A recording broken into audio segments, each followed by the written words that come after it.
to change the subject, but where does this magnificent Hemo do most of his work? In the veins or in the arteries?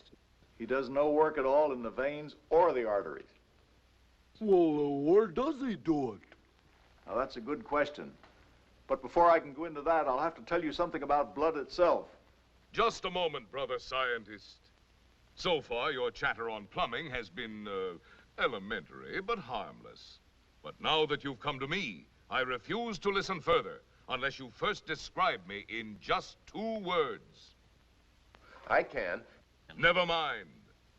Professor, mention the 2 key words, and I'll know you understand the poetry, the mystery, and the true meaning of blood. Otherwise, back to your plumbing. Hey, Doc, he's trapping us. Do you know what the 2 words are? Oh, you do? The 2 words that best describe you and connect you with the mystical origins and traditions of life are seawater. Seawater? What a square. Quiet! Brother Research, my apologies.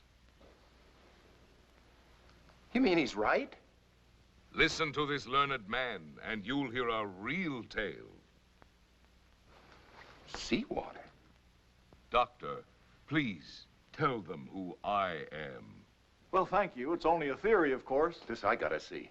But if you squeezed a human body as you would a sponge, you'd squeeze out some 30% of the body weight as about 6 gallons of free water, which we shall call body fluid. This squeezed out body fluid has a salt content of 1%. Tropical sea animals might exist in this aquarium of body liquid.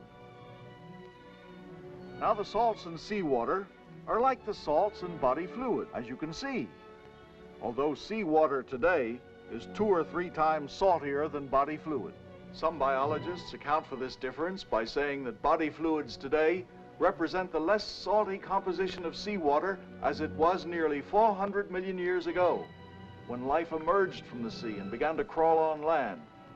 At any rate, 1.5 billion or 2 billion years ago, life is presumed to have originated in the warmth of tropical waters as a minute, single-celled aquatic organism, something akin to the tiny living single cell we know today as the amoeba. This shapeless, jelly-like primeval cell absorbed its food and oxygen directly from the sea and passed out its carbon dioxide and other wastes to the warm ocean. In the beginning, Hemo was the sea. Please. Time crawled in those days.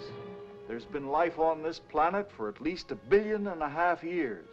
Yet for hundreds of millions of those years, life is supposed to have existed as separate, one-celled, microscopic water animals. And then something wonderful happened. Obeying a great plan not given to us to know, groups of these cells came together to live as colonies, and new animals were born.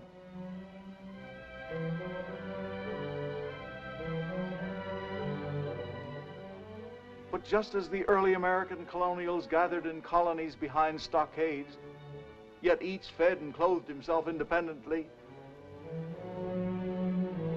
so did the early colonial cells exist independently. They hadn't learned to specialize yet. And each cell in these primitive organisms had to have individual contact with its great provider, the sea. Consequently, no little sea animal could be more than 2 cells thick in any of its parts. And that stymied their growth for a long time. The hydra was one of those early cell groupings. It was Y-shaped, 2 cells thick, and had an opening or primitive mouth through which the seawater could flow in and out to bathe and feed the inner cells. That was the crude beginning of internal circulation. Just as the early colonials specialized for the good of the community, some becoming carpenters, blacksmiths, weavers, while others raised the food, so did the cells in primitive sea animals begin to specialize. Some in telling others what to do, became the brain.